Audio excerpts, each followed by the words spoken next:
सो BHU में जो है केमिस्ट्री के लिए कौन कौन से इंपॉर्टेंट चैप्टर्स पढ़ें, साथ ही साथ कौन कौन से जो है टॉपिक्स को कवर करें। सो गाइज ये क्वेश्चन जो है बहुत ज़्यादा आप लोगों का आ रहा है। तो आज की इस वीडियो में जो है हम बात करने वाले हैं मोस्ट इंपॉर्टेंट चैप्टर जो है बीएचयू के लिए जो है कौन कौन से हैं केमिस्ट्री के लिए, और साथ ही साथ उनके अंदर कौन कौन से जो है मोस्ट इंपॉर्टेंट चैप्टर्स हैं, साथ साथ कौन कौन से जो है टॉपिक्स हैं, चैप्टर्स के अंदर भी कौन कौन से टॉपिक्स का वो कवर करना है। ये सारी चीज़ें जो हमें आज की इस वीडियो में भी कवर करने वाले हैं। उसी के साथ एक चीज़ और मैं बता दूँ कि कल से जो है हम ICAR एंड बीएचयू के लिए जो है हर एक चैप्टर का जो है रिवीजन कल से स्टार्ट करने वाले हैं। मतलब शॉर्ट में जो है रिवीजन आपको जो मोस्ट इंपॉर्टेंट चीज़ें उसके अंदर पढ़ने हैं रिवीजन के तौर पे वो चीज़ें करेंगे। साथ ही साथ जो है उसके बाद एक वीडियो जो होगा रिवीजन के चैप्टर वाइज रिवीजन होगा। उसके बाद जो है MCQ क्वेश्चंस के मोस्ट इंपॉर्टेंट क्वेश्चंस की जो है प्रैक्टिस होंगे उसी चैप्टर से अगले दिन। सो ये जो है कल से हम चालू करने वाले हैं ICAR एंड बीएचयू के लिए। सो चलिए अभी हम बात करते हैं कि बीएचयू के लिए कौन कौन से जो इंपॉर्टेंट टॉपिक्स हैं, यानी कौन कौन से इंपॉर्टेंट चैप्टर साथ ही साथ उनके टॉपिक्स को जो है आपको कवर करना है। सो एक चीज़ और आप यहाँ पे ध्यान दोगे कि जो मैं अभी चैप्टर्स बताने वाला हूँ ऐसा नहीं है कि इन चैप्टर्स के अलावा आपको नहीं पढ़ना है, बिकॉज अभी देखोगे पिछले साल जो है ट्रेंड बहुत ज़्यादा चेंज हो गया था बीएचयू का। तो देखो यहाँ पे जो मैं आपको टॉपिक्स जो ये बताने वाला हूँ प्रीवियस के 10 ईयर के बेसिस पे, यानी कि 10 साल में जो उनसे बहुत ज़्यादा मैक्सिमम क्वेश्चन आप मान के चलो कि 60 से 65% क्वेश्चन जो है इन टॉपिक से ही आते हैं। तो इनसे जो है आपको बहुत ज़्यादा जो है स्कोर आप कर सकते हो इन टॉपिक्स के बेसिस पे। तो मैं इन टॉपिक्स को जो है अभी आपको बताने वाला हूँ, चैप्टर्स और साथ साथ उनके टॉपिक्स को। और इनके अलावा भी जो है जब मैं रिवीजन कराऊंगा तो उस समय जो है आप एक्स्ट्रा जो चीज़ें मैं बताते जाऊँगा कि कौन कौन सी चीज़ें करने हैं। तो देखिए सबसे पहले हम चैप्टर्स की बात करें तो सबसे पहला जो चैप्टर है वो है एटॉमिक स्ट्रक्चर। ठीक है, एटॉमिक स्ट्रक्चर जो चैप्टर है बहुत ही इंपॉर्टेंट चैप्टर है। इसके अंदर से जो क्वेश्चंस कौन कौन से बनते हैं प्रीवियस 10 ईयर के बेसिस पे मैं बता रहा हूँ कौन कौन से जो टॉपिक से क्वेश्चन बनते हैं जिसको कि आपको ज़्यादा ध्यान देना है। तो देखिए सबसे पहले इसके अंदर जो है डी ब्रोगली वाले जो इक्वेशंस वाले जो क्वेश्चन है लैम्डा वाला, उसको जो है डी ब्रोगली ये टॉपिक जो आपको बहुत अच्छे से करना है। डी ब्रोगली वाले जो इक्वेशंस वाले क्वेश्चंस होते हैं इसको आपको ध्यान देना है। उसके बाद जो है क्वांटम नंबर वाला क्वेश्चंस पूछे जाते हैं। क्वांटम नंबर के अंदर होता है क्या है कि देखिए यहाँ पे जो है किस तरह से पूछा रहा है N L M and N आप जानते हो प्रिंसिपल क्वांटम नंबर जो इस तरह से हैं, इनके जो है आपको अलग अलग वैल्यू दे देंगे। यहाँ पे जैसे मान लीजिए 4 है, यहाँ पे -2 है और यहाँ पे प्लस या -½ दे देते हैं। तो इस तरह से 4 इक्वेशंस दे देंगे और आपसे पूछेंगे कि कौन सा जो है वैल्यू सही है या नहीं है।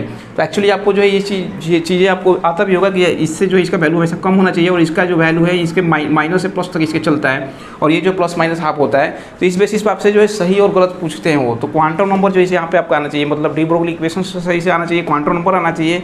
एक और क्वेश्चन जो है पिछले कई साल पूछे गए हैं वहाँ पे जो आपको नंबर ऑफ एंगुलर नोड्स पूछ देते हैं। एंगुलर नोड्स कितना है, रेडियल नोड्स कितने हैं, ये इस तरह के जो है क्वेश्चंस पूछ दिए जाते हैं। यानी आप वहाँ पे जो है फार्मूला आपको याद होना चाहिए कि n-l-1 या फिर n-1 जो भी फार्मूले हैं, l जो है एंगुलर जो नोड्स हैं, टोटल नंबर ऑफ नोड्स कितने होते हैं। तो इस तरह के जो क्वेश्चन यहाँ से पूछे गए हैं अभी तक। तो ये इन सब टॉपिक्स को जो आपको एटॉमिक स्ट्रक्चर के अंदर जो अच्छे से कवर करके चलना है। इनके अलावा भी जो है ऐसा नहीं है कि इनके अलावा आपको नहीं पढ़ना है, लेकिन ये सारे जो टॉपिक्स है बहुत इंपॉर्टेंट है कि इनको पढ़ना ही पढ़ना है। उसके बाद जो है प्लैंक्स कांस्टेंट वाला भी जो आपको होता है lambda equal to h mu वाला जो क्वेश्चन है या फिर hc/λ वाला जो क्वेश्चन है, ये इससे भी क्वेश्चन पूछते हैं। जनरली वहाँ पे क्या है कि वो h वाला आपको वैल्यू चेक करना चाहते हैं, कई जगह पे h का वैल्यू नहीं देते हैं। तो आपको ये चीज़ का है कि h याद रखना होगा, जो प्लैंक्स कांस्टेंट वहाँ पर याद रखना होगा। तो इससे भी क्वेश्चन पूछ दिए जाते हैं।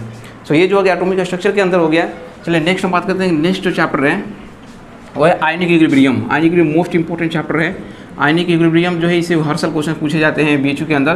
तो इसके अंदर देखिए मैं इंपॉर्टेंट टॉपिक्स बता रहा हूँ। इंपॉर्टेंट टॉपिक्स क्या है इसके अंदर, KSP वाला यानी सोल्युबिलिटी प्रोडक्ट वाला क्वेश्चन। तो आप देखोगे पिछले साल के क्वेश्चन करोगे आप देखोगे हर साल ही लगभग 1 से 2 क्वेश्चन जो है KSP से क्वेश्चन आता ही आता है।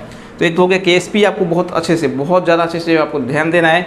उसी के साथ जो है नेक्स्ट यहाँ पे KSP के पास जो है आपको यहाँ पे Lewis acid and Lewis base वाला जो क्वेश्चन आता है, Lewis acid and Lewis base.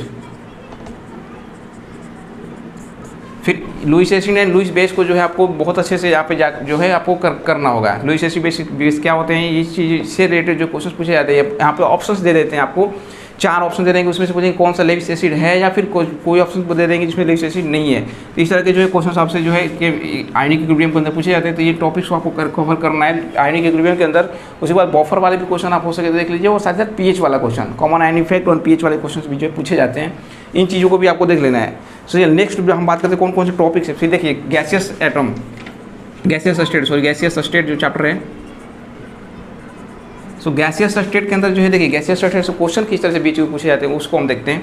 So gaseous state में सबसे पहले तो आपको पता होगा डिफ्यूजन वाला, ग्राहम लॉ ऑफ डिफ्यूजन वाला जो क्वेश्चन है इससे क्वेश्चन पूछा जाता है, यानी R √D वाला जो है इससे रिलेटेड क्वेश्चन बहुत ज़्यादा पूछे जाते हैं। एक्चुअली यहाँ पे जो है मोलिकुलर वेट अलग अलग जो है गैसेस के दे देंगे, उसके बेसिस पे आपसे जो क्वेश्चन पूछे जाते हैं। एक चीज़ ये आपको आना चाहिए। दूसरा जो है VRMS वाला फॉर्मूला पढ़े होंगे, मोलिकुलर स्पीड वाला जो है, स्पीड वाला जो है, इससे रिलेटेड भी क्वेश्चन जो है VRMS वाले जो है जनरली फॉर्मूला बेस्ड क्वेश्चन आपसे पूछ दिए जाते हैं, ये आना चाहिए। फिर आइडियल गैस, यहाँ पे आइडियल गैस के जो है यहाँ से थ्योरी बेस्ड क्वेश्चन जनरली पूछे जाते हैं। थ्योरी बेस्ड वाले क्वेश्चन जो है आपको आना चाहिए यहाँ पे आइडियल से, जो आइडियल गैस से रिलेटेड जो पूछे जाते हैं। सो ये जो है गैसियस रेट में जो है मोस्ट आपको जो इस चीज़ का ध्यान देना है, इससे क्वेश्चन बहुत ज़्यादा पूछे गए हैं डिफ्यूजन रेट वाले जो है एग्जांपल से, साथ ही साथ VRMS से। तो डिफ्यूजन वाला जो आपको फॉर्मूला अच्छे से आना चाहिए, और साथ ही साथ इसको जो है आप बहुत बार प्रैक्टिस भी कर लेंगे, ऐसे क्वेश्चन को जो है बहुत बार प्रैक्टिस भी कर लेंगे। अब हो सकता है कि आप पूछें कि जो टॉपिक मैं सीधे क्वेश्चन के अंदर जो टॉपिक बता रहा हूँ, तो टॉपिक के क्वेश्चन कहाँ से मिलेंगे। तो यार टॉपिक के क्वेश्चन जो है आप कहीं भी आप बुक हो तो आप बुक से करिए, या फिर चाहे तो आप हमारे ऐप के अंदर भी जो है आपको टॉपिक वाइज क्वेश्चन मिल जाएंगे, वहाँ से जो है जाकर प्रैक्टिस कर सकते हैं। चलिए नेक्स्ट है यहाँ पे केमिकल काइनेटिक्स। केमिकल काइनेटिक्स भी मोस्ट इंपॉर्टेंट चैप्टर है। इसके अंदर देखिए जनरली क्वेश्चंस क्या आता है केमिकल काइनेटिक्स के अंदर। एक तो आप देखे होंगे यहाँ पे जो है ऑर्डर ऑफ रिएक्शंस पूछे जाते हैं, ऑर्डर ऑफ रिएक्शन। दूसरा नंबर यहाँ पे क्या है कि यहाँ पे जैसे दे देते हैं A कंसंट्रेशन है, B कंसंट्रेशन है, बोलते हैं कि A का कंसंट्रेशन को हम दुगना करते हैं, तो ऑर्डर ऑफ यहाँ पे जो है रेट ऑफ रिएक्शन यहाँ पे पूछ देते हैं। रेट ऑफ रिएक्शन जो है बता देते हैं कि दुगना बढ़ रहा है, या फिर 4 टाइम्स बढ़ रहा है, या फिर 8 टाइम्स बढ़ता है, इस तरह से बताते हैं। फिर इसी में बताते हैं कि इसको जब हम 3 गुना करते हैं तो कोई इफेक्ट नहीं पड़ता है, तो ओवरऑल पूछ देते हैं, ओवरऑल जो क्या है ऑर्डर, या फिर एक रिस्पेक्ट में क्या है ऑर्डर, इस तरह से जो क्वेश्चन आपसे पूछे जाते हैं। और ये जो मोस्ट इंपॉर्टेंट क्वेश्चन, मतलब इसके अंदर केमिकल काइनेटिक्स के अंदर आप देखोगे कि मैक्सिमम क्वेश्चन जो ऑर्डर ऑफ रिएक्शन से ही पूछे गए हैं। तो एक तो ये हो गया ऑर्डर ऑफ रिएक्शन, आपको जो है ध्यान से यहाँ पे क्वेश्चन प्रैक्टिस करने हैं। इसके बाद जो है हाफ रिएक्शंस वाले क्वेश्चन, हाफ लाइफ वाला पूछे जाते हैं। हाफ लाइफ वाले क्वेश्चन भी पूछे गए हैं पीछे, अब देखोगे 2018-17 में भी क्वेश्चन जो पूछे गए हैं। तो हाफ लाइफ वाले जो क्वेश्चन याद रखेंगे, साथ ही साथ जो है यूनिट वाले क्वेश्चन भी, यूनिट मतलब half life 0 order, first order, second order जो है इनके जो है हाफ लाइफ हो सके तो आप याद ही कर लीजिए, और साथ ही साथ इनके जो यूनिट्स हैं, यूनिट्स को भी याद कर लीजिए। यूनिट से भी क्वेश्चन जो है पूछे जाते हैं, इवन ICR के अंदर भी पूछ दिए जाते हैं। तो जनरली जो BHU के स्टूडेंट्स हैं वो ICR के भी एग्जाम देते हैं, तो आप इस चीज़ को भी ध्यान देंगे यहाँ पे कि हाफ लाइफ पर नंबर तो आपको याद हो जाए, इससे क्वेश्चन पूछे जाते हैं। ठीक, उसके बाद ऑर्डर वाले तो था ही सबसे पहले केमिकल काइनेटिक्स में जो है मोस्ट इंपॉर्टेंट जो है वो ऑर्डर वाला ही है। तो ऑर्डर, फिर हाफ लाइफ हो गया, फिर ये जो है इनके यूनिट्स वाले 0 ऑर्डर रिएक्शन, फर्स्ट ऑर्डर के हाफ लाइफ क्या होते हैं, और साथ ही साथ उनके क्या है ऑर्डर क्या है, इस चीज़ को जो है आपको ध्यान देना होगा। नेक्स्ट यहाँ पे सरफेस केमिस्ट्री। सरफेस केमिस्ट्री में पिछले 2 साल से बहुत ज़्यादा क्वेश्चन आना स्टार्ट हो गया है। सरफेस केमिस्ट्री के अंदर देखिए, सरफेस केमिस्ट्री में जो है एक तो गोल्ड नंबर, मैं आपको सीधे इंपॉर्टेंट चीज़ें बता रहा हूँ। इसके मतलब ये नहीं है कि आपको इसके अलावे नहीं पढ़ना है, इसके अलावे भी पढ़ने हैं, लेकिन ये सब सारी चीज़ें जो है लास्ट टाइम के लिए, यानी जब लास्ट टाइम आपके होते हैं, जब एग्जाम से कुछ दिन अगर 15-20 दिन पहले, तो इन चीज़ों को जो है बहुत ज़्यादा रिवीजन करना चाहिए। तो गोल्ड नंबर से जो है क्वेश्चन पूछे जाते हैं। इसी के साथ साथ आपको टिंडल इफेक्ट, कोलॉइड्स क्या होते हैं, कोलॉइडल से रिलेटेड क्वेश्चन पूछे जा रहे हैं इस समय। तो ये सब सारी चीज़ें। फिर एब्जॉर्प्शन में अंतर क्या होता है, एब्जॉर्प्शन एंड एब्जॉर्प्शन, आइसोथर्म्स वाला भी जो क्वेश्चंस होते हैं, इससे रिलेटेड भी क्वेश्चन इस समय पूछे जा रहे हैं। तो आप क्या करोगे, सरफेस केमिस्ट्री में क्वेश्चन ज़्यादा आने स्टार्ट हो गया है, तो आप NCERT को अच्छे से फॉलो करो। NCERT के जो है एग्जाम्पल जितने भी हैं उसको आप जितना हो सके ज़्यादा से ज़्यादा फॉलो करिए, उतना ज़्यादा सही रहेगा आपके लिए, क्योंकि इस समय सरफेस केमिस्ट्री को जो है बहुत ज़्यादा वैल्यू दिया जा रहा है BHU के अंदर। तो ये चीज़ों के, बिकॉज ट्रेंडिंग चीज़ों को भी जो आपको ध्यान देना है कि ट्रेंडिंग में क्या चीज़ें चल रहे हैं। और जो है आप देखोगे कि पहले के भी क्वेश्चन जो है कई बार रिपीट कर दिए जाते हैं प्रीवियस में। हो सकता है कई साल बीच में जो है नहीं आ रहा है, देखोगे 2012-13 में क्वेश्चन पूछे गए, बीच में नहीं पूछे जा रहे, एक बाइक जो है 2019 में पूछ दिया गया है। तो आपको इस चीज़ को भी ध्यान देना है, ऐसा नहीं है कि अब नहीं आ रहा है तो इसको छोड़ देना, आपको ऐसा कभी गलती नहीं करना है। फिर जो है इलेक्ट्रोकेमिस्ट्री। सो इलेक्ट्रोकेमिस्ट्री के अंदर देखिए सबसे ज़्यादा जो क्वेश्चन, एक तो फैराडे वाला क्वेश्चन आता है इसके अंदर, जो मतलब ट्रेंडिंग वाले जो मैं चीज़ें बता रहा हूँ, फैराडे वाला क्वेश्चन आता है। फैराडे के अंदर जो कि कितना कूलम जो है आपको चार्ज देना होगा, वहाँ पे जो है सोडियम प्लस, इस तरह से क्वेश्चन रहेंगे। सोडियम प्लस को जो है सोडियम में कन्वर्ट करने में कितना होगा, या Al+3 है तो कितना जो है आपको एल्युमिनियम में कन्वर्ट करने के लिए जो है कितना आपको जो है इलेक्ट्रिसिटी पास करना पड़ेगा, या फिर कितना कूलम एनर्जी देना पड़ेगा, कूलम जो है चार्ज देना पड़ेगा। ये वाला क्वेश्चन जो है ये जो पूछा जाता है। दूसरा जो है इसके अंदर इनोट सेल वाला क्वेश्चन पूछा जाता है। ठीक, फिर जो है इलेक्ट्रोड पोटेंशियल वाले क्वेश्चन पूछे जाते हैं। इलेक्ट्रोड पोटेंशियल वही इलेक्ट्रॉन सेल वाले हो गए। फिर इलेक्ट्रोड पोटेंशियल वाले जो है यहाँ पे रिडक्शन होगा कि या फिर ऑक्सीडेशन होगा, ये वाला क्वेश्चन जो है आपसे इलेक्ट्रोकेमिस्ट्री के अंदर पूछा जाता है। मेजर आपको इस चीज़ को ध्यान देना है। और इनोट सेल वाले जो क्वेश्चन पूछे जाते हैं तो इस चीज़ को जो है आपको ध्यान देना होगा। यहाँ पे माइनस प्लस को लेकर जो बहुत ज़्यादा कन्फ्यूज किया जाता है आंसर के अंदर, जो न्यूमेरिकल वाले पार्ट होते हैं। तो उस चीज़ को जो है आप अच्छे से प्रैक्टिस करिए जितना हो सके, क्वेश्चन को जितना ज़्यादा प्रैक्टिस कर लीजिएगा इसके अंदर। Next thermodynamics. Thermodynamics most important है इसके लिए, थर्मोडाइनेमिक्स। सो देखिए थर्मोडाइनेमिक्स के अंदर हम बात करें तो थर्मोडाइनेमिक्स में देखिए सबसे पहले तो इसके अंदर बहुत सारे क्वेश्चन एक तो थ्योरी बेस्ड भी क्वेश्चन बहुत ज़्यादा पूछे जाते हैं, first law, second law and third law से। So first law, second law and third law, इसको जो है आप एनसीईआरटी की कोशिश करिए कि एनसीईआरटी को फॉलो करें ज़्यादा से ज़्यादा। तो फर्स्ट लॉ, सेकंड लॉ, इनसे तो थ्योरी बेस्ड क्वेश्चन पूछे जाते हैं। इसी के साथ तो टर्म्स वाले क्वेश्चन पूछे जाते हैं, डेल्टा एस आप देखेंगे, डेल्टा एस, डेल्टा एच, ई, डेल्टा जी जो है, इनके बीच में रिलेशंस वाले क्वेश्चन बहुत ज़्यादा पूछे जाते हैं। रिलेशंस क्या है इनके अंदर, फिर स्पॉन्टेनिटी वाले क्वेश्चन होते हैं, कौन सा रिएक्शन जो स्पॉन्टेनियस है या नहीं है, तो स्पॉन्टेनियस वाला रिएक्शन हो गया। इसी के साथ एक चीज़ और, इसके साथ और क्या क्या चीज़ें हैं, मैं टॉपिक्स आपको सीधे बता रहा हूँ क्या क्या चीज़ें हैं। फिर हीट ऑफ फॉर्म, हीट वाले क्वेश्चन पूछे जाते हैं, हीट ऑफ फॉर्मेशन हो गया, हीट ऑफ रिएक्शन हो गया। तो इस तरह के जो है क्वेश्चन, हीट वाले जो क्वेश्चन है ये भी पूछे जाते हैं। फिर बॉन्ड एनर्जी वाले क्वेश्चन पूछे जाते हैं, बॉन्ड एनर्जी से रिलेटेड। तो थर्मोडायनामिक्स के अंदर थर्मोडायनामिक्स बहुत मेजर पार्ट है, यहाँ पे बहुत सारे टॉपिक्स कवर किए जाते हैं। तो बॉन्ड एनर्जी वाले भी जो है एक बॉन्ड का एनर्जी जो है CO2 के कुछ दे देंगे, फिर इस तरह से जो है अलग अलग दे देते हैं, फिर लास्ट में एक अलग से रिएक्शन देते हैं, उसके जो है पूछते हैं कि ओवरऑल क्या होगा। तो ये बॉन्ड एनर्जी वाला भी जो आपको अच्छे से कर लेना है। तो ये सब सारे टॉपिक्स हो गए, हीट ऑफ रिएक्शन हो गया, बॉन्ड एनर्जी हो गया, फिर रिलेशंस वाले आपको बहुत अच्छे से देखना है, डेल्टा एस जो बता रहा था मैं, डेल्टा जी, ये सब जो है इनके बीच में रिलेशंस वाले डायरेक्टली क्वेश्चंस भी पूछे जाते हैं इसके बेसिस पे। यानी फॉर्मूला आपको पता होगा तो न्यूमेरिकल भी आप आसानी से उसके सॉल्व कर सकते हैं। और इसी के साथ साथ जो इसके यूनिट का भी आप बहुत अच्छे से ध्यान देंगे। सो ये सारे जो टॉपिक्स हैं, ये सारे जो हैं आपको फिजिकल केमिस्ट्री के अंदर जो है ये सारे जो है टॉपिक्स को कवर करना है, चैप्टर से साथ ही साथ जो है ये टॉपिक्स को जो है आपको कवर करना है। इसके बाद हम बात करते हैं इनऑर्गेनिक के अंदर। देखिए इनऑर्गेनिक के अंदर जो है एक तो पीरियोडिक टेबल से क्वेश्चन आते हैं। दूसरा जो है मोस्ट इंपॉर्टेंट, हम बात करें अगर इनऑर्गेनिक में तो मोस्ट इंपॉर्टेंट देखिए यहाँ पे केमिकल बॉन्डिंग है। इससे केमिकल बॉन्डिंग से बहुत क्वेश्चन पूछे जाते हैं। मोस्ट इंपॉर्टेंट मैं बताऊंगा आपको कि इसको बहुत अच्छे से करिए, हर साल क्वेश्चन आते हैं, पिछले साल भी आया है, इवन ट्रेंडिंग चेंज होने के बाद भी जो है बहुत सारे क्वेश्चन आते हैं। तो देखिए पीरियोडिक टेबल के अंदर बात करें तो सबसे पहले तो पीरियोडिक टेबल के अंदर जो है आपसे क्वेश्चन क्या पूछे जाते हैं, इस समय जो ट्रेंड चल रहा है उसके हिसाब से मैं बताऊँ तो पीरियोडिक टेबल के अंदर जो है जनरली क्वेश्चन क्या है आपको, तो पीरियोडिक टेबल सबसे पहले तो पीरियोडिक टेबल बहुत अच्छे से आना चाहिए, भले क्वेश्चन आए ना है, बिकॉज देखिए इसका जो है दूसरे जगहों पर बहुत ज़्यादा यूज कराया जाता है। तो आपको पीरियोडिक टेबल सही से आना चाहिए, पहला नंबर। दूसरा नंबर जो है उनके अंदर जो कुछ अपवाद वाली चीज़ें हैं उनको अच्छे से करना है। और देखिए एटॉमिक साइज वाले साइज से क्वेश्चन पूछे जाते हैं, एटॉमिक आयनिक या फिर एटॉमिक साइज से क्वेश्चन पूछे जाते हैं। फिर आयोनाइजेशन या फिर इलेक्ट्रॉन इंथैल्पी, इलेक्ट्रॉन एफिनिटी, इन तरह से जो है क्वेश्चंस पूछे जा रहे हैं। अब इसके अंदर क्वेश्चंस किस तरह से पूछे थे, देखिए एक चीज़, पहला नंबर आइसो इलेक्ट्रॉनिक जो है मोस्ट इंपॉर्टेंट टॉपिक है। आइसो इलेक्ट्रॉनिक को बहुत अच्छे से आपको ध्यान देना होगा, बिकॉज इसके जो यूज हैं एटॉमिक साइज के अंदर भी यूज कराया जा रहा है इस समय, आयोनाइजेशन एनर्जी के अंदर भी यूज कराया जा रहा है, और जो है इलेक्ट्रॉन एफिनिटी के अंदर भी यूज कराया जा रहा है। यानी इलेक्ट्रॉनिक स्पीसीज को देख के जो है वो बहुत ज़्यादा इस समय यूज करा रहे हैं। तो आपको जो है आइसो इलेक्ट्रॉनिक जो कंसेप्ट है इसको, यानी जिसके अंदर जो है सेम नंबर ऑफ इलेक्ट्रॉन हो जाते हैं और जो कॉन्फ़िगरेशन है इलेक्ट्रॉनिक कॉन्फ़िगरेशन भी इनका सेम हो जाता है। तो यहाँ पर जो है मेजरली क्या होता है कि आप देखोगे एटॉमिक साइज के अंदर जब साइज हम देखते हैं तो जिसका जो है चार्ज जो है जितना ही ज़्यादा होगा उसका जो है साइज उतना ही जो है कम हो जाता है, बिकॉज इलेक्ट्रॉन की संख्या तो सेम हो जाती है। चार्ज बढ़ेगा तो जो है वो उसको और जो है अपने आप तरफ अट्रैक्ट कर लेता है, तो साइज को जो है कम कर देता है।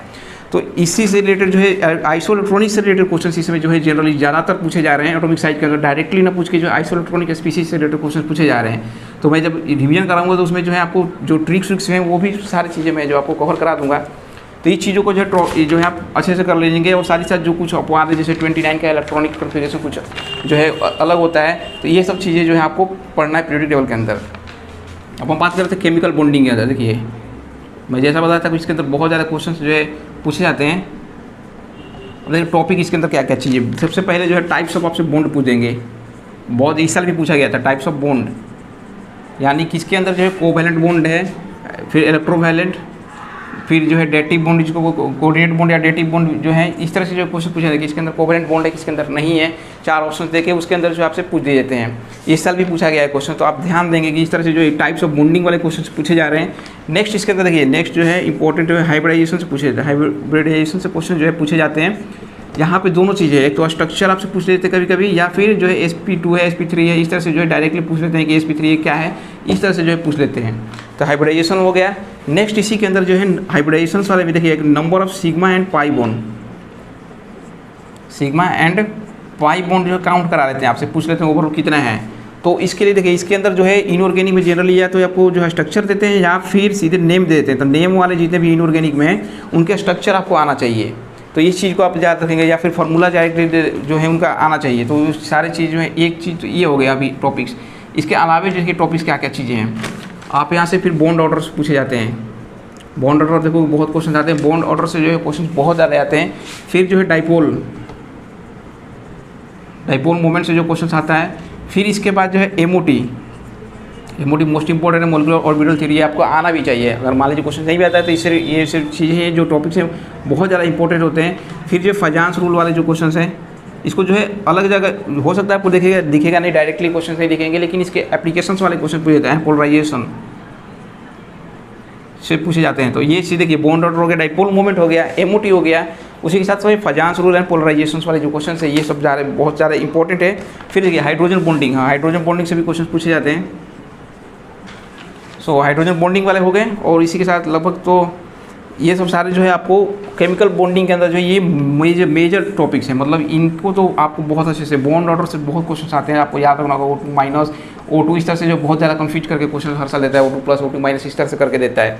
तो आप बॉन्ड ऑर्डर हो गया, डाइपोल हो गया, MOT, Fajans rule, hydrogen bonding हो गया, हाइब्रिडेशन हो गया, इन सारे टॉपिक्स को जब बहुत अच्छे से करेंगे, आप हो सकता है बोले कि क्वेश्चन इतना हर एक टॉपिक पे जो है डिटेल में कहाँ से मिलेगा। तो मैं आपको बार बार बोल रहा हूँ कि आप या तो बुक्स को कंसल्ट करिए, या फिर आप चाहें तो 3000 प्लस जो MCQ हम लोग प्रोवाइड किए हैं उसके अंदर आप देखोगे कि केमिकल बॉन्डिंग के अंदर जो है लगभग 400 से भी ज़्यादा क्वेश्चंस जो है हम लोग प्रोवाइड कराए हैं। तो उसके अंदर जो टॉपिक वाइज क्वेश्चन बहुत सारे, यानी कि जो है हाइड्रोजन बॉन्डिंग से भी जो क्वेश्चन बहुत सारे, कोवैलेंट के अंदर जो है 50 से ऊपर क्वेश्चन हैं। आप देखोगे सैंपल भी आपको मिल जाएगा वहाँ पे कि केवल कोवैलेंट जो है बॉन्ड है उससे आपको बहुत सारे क्वेश्चन है। ऐसा नहीं है कि इलेक्ट्रोवैलेंट से अलग मिलेगा, कोवैलेंट से फिर अलग बॉन्ड, मतलब टाइप्स ऑफ बॉन्डिंग के अंदर भी जो टॉपिक वाइज आपको क्वेश्चन बहुत सारे मिल जाएंगे।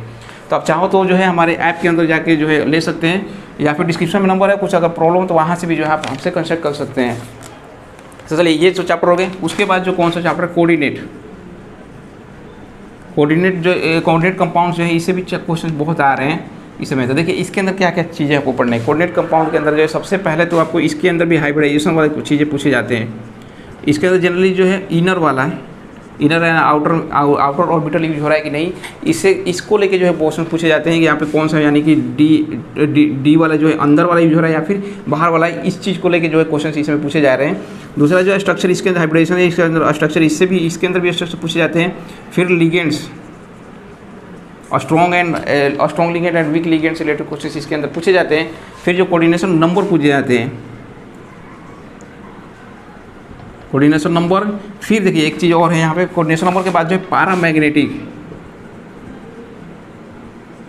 एंड डाईमैग्नेटिक, तो इससे रिलेटेड जो क्वेश्चन पूछे जा रहे हैं इस समय, बिकॉज यहाँ पे जो कि क्या होता है डायरेक्टली यहाँ पे पूछे जाता है अनपेयर्ड इलेक्ट्रॉन किस में है नहीं है, इससे रिलेटेड ही कुछ मिलता है। तो ये जो निकाल लेते हैं वो चीज़ को भी पता लगा लेंगे, अनपेयर्ड एंड पेयर्ड इलेक्ट्रॉन किसके अंदर नहीं है, यही चीज़ आपसे डायरेक्टली पूछ लिए जाते हैं इसके अंदर। तो ये चीज़ें जो पैरामैग्नेटिक है, डाईमैग्नेटिक, अनपेयर्ड, पेयर्ड इलेक्ट्रॉन किसके अंदर है किसके अंदर नहीं है, ये चीज़ें जो है ICR के अंदर भी पूछा जा रहा है। तो इस जो है टॉपिक्स को आप अच्छे से कर लेंगे। मैंने हाइब्रिडाइजेशन जो है इनर डी ऑर्बिटल किसके अंदर यूज हो रहा है नहीं हो रहा है, लिगेंड्स जो है स्ट्रॉन्ग लिगेंड्स है या फिर वीक लिगेंड्स है, स्ट्रक्चर, फिर कोऑर्डिनेशन नंबर क्या है कितना है, पैरामैग्नेटिक, डाईमैग्नेटिक है, ये सब सारे टॉपिक जो आपको कोऑर्डिनेशन कंपाउंड के अंदर जो अच्छे से कर लेना है।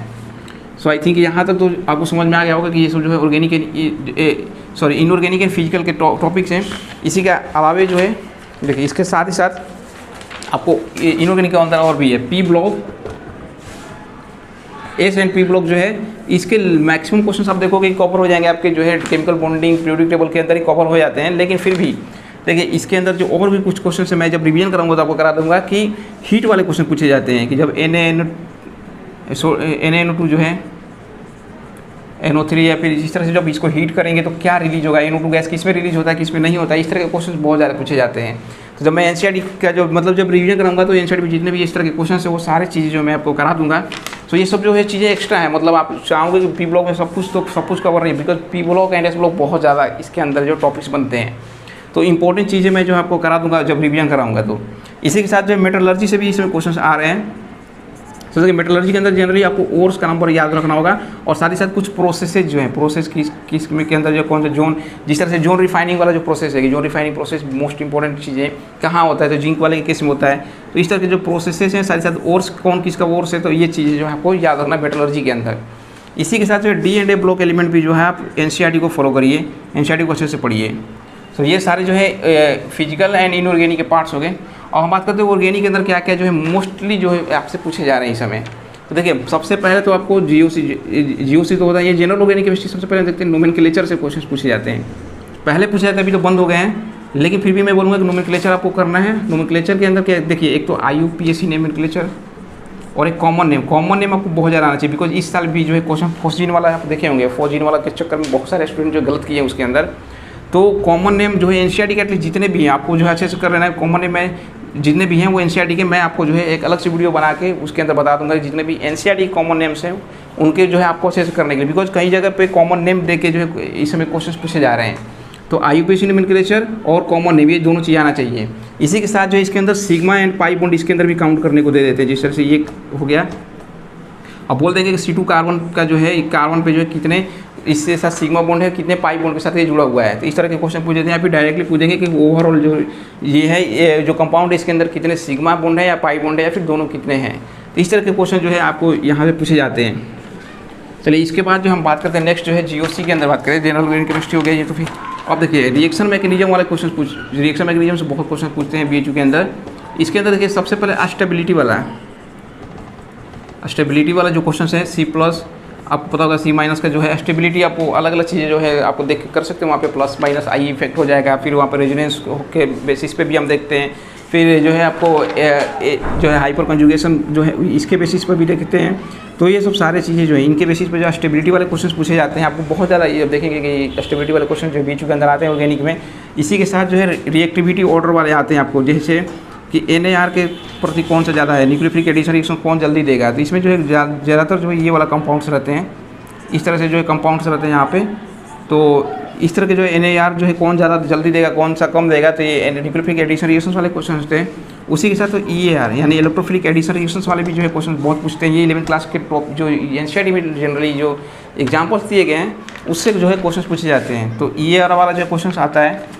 इसी के साथ देखिए और मोस्ट इंपॉर्टेंट क्या क्या चीज़ें हैं इसके अंदर आपसे, जो एसिडिटी वाला है,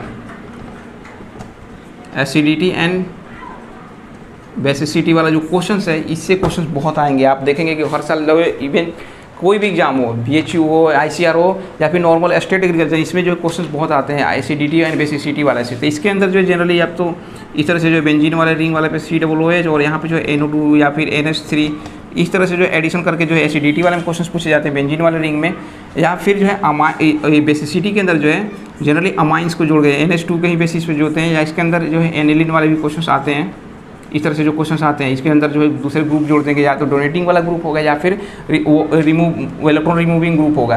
तो इसके बेसिस पे जो आते हैं यहाँ पे देखोगे कि जनरली जो है first degree second degree amine वाले, थर्ड डिग्री अमाइन वाले जो क्वेश्चन इसके अंदर जो है एलिफेटिक के अंदर जो जनरली पूछे जाते हैं। इसके अंदर जो कुछ आप NCERT में भी देखोगे कि वाटर के अंदर लिक्विड के अंदर कुछ अलग होता है, मतलब एक्वस फॉर्म में कुछ अलग हो जाता है। तो ये कुछ मतलब है ऐसी, मैं जब रिव्यू करूँगा बता दूंगा कि एसिडिटी मतलब जो ऑर्डर है थोड़ा सा चेंज हो जाता है। तो यहाँ पर जनरली ये कन्फ्यूज करने के लिए इससे क्वेश्चन पूछे जाते हैं, या फिर जो है डायरेक्टली ये रिंग वाले क्वेश्चन पूछ दिए जाते हैं। तो एसिडिटी एंड बेसिसिटी वाले जो पार्ट्स आपको याद रखना होगा। इसी के साथ जो है कुछ नेमिंग रिएक्शंस पूछे जाते हैं ऑर्गेनिक के अंदर, नेमिंग रिएक्शन से क्वेश्चन पूछे जाते हैं। तो नेमिंग रिएक्शंस का जो मैं एक अलग से वीडियो बनाना पड़ेगा, बिकॉज इसके अंदर बहुत सारे जो है NCERT के नेमिंग हैं वो उसको मैं जो कवर कर दूंगा। वैसे वीडियो मैं पहले भी बनाया था, लेकिन इस बार जो फिर और उसको जो एक्सप्लेन करके अच्छे से बना दूंगा। तो नेमिंग रिएक्शंस वाले क्वेश्चन जैसे आपको वहाँ पर पता होगा कि नेमिंग रिएक्शन जैसे हुड्स रिएक्शन हो गया, या फिर जैसे आइडोफॉर्म रिएक्शंस कौन देगा कौन सा नहीं देगा, कार्बाइल अमाइन टेस्ट, जिस तरह के क्वेश्चन है इस तरह के क्वेश्चन जो है इसके अंदर पूछे जाते हैं। फिर रिमर तिमर रिएक्शन जो है इस तरह के जो क्वेश्चन जो है इसमें BHU में पूछे जाते हैं। तो उस जितने भी वो नेमिंग वाले रिएक्शन है मैं उसका जो अलग से एक वीडियो बना दूंगा। तो वहाँ से जो है आपका ये सारे पार्ट्स जो है नेमिंग वाले से कवर हो जाएंगे।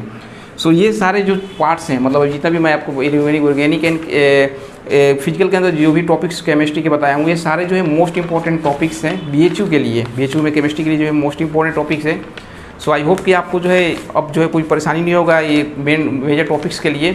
और साथ ही साथ कल से जो है हम चालू करने वाले ICAR एंड BHU के लिए, तो आप वहाँ से जो है आप रिवीजन करना चाहें तो आप वहाँ से जो है सारे इंपॉर्टेंट चैप्टर्स के रिवीजन कर सकते हैं। साथ ही साथ मोस्ट इंपॉर्टेंट क्वेश्चंस को प्रैक्टिस करना है तो वो भी मैं जो है रिवीजन के बाद अगले दिन जो है उसी चैप्टर का कराऊंगा, तो आप वहाँ से कर पाएंगे।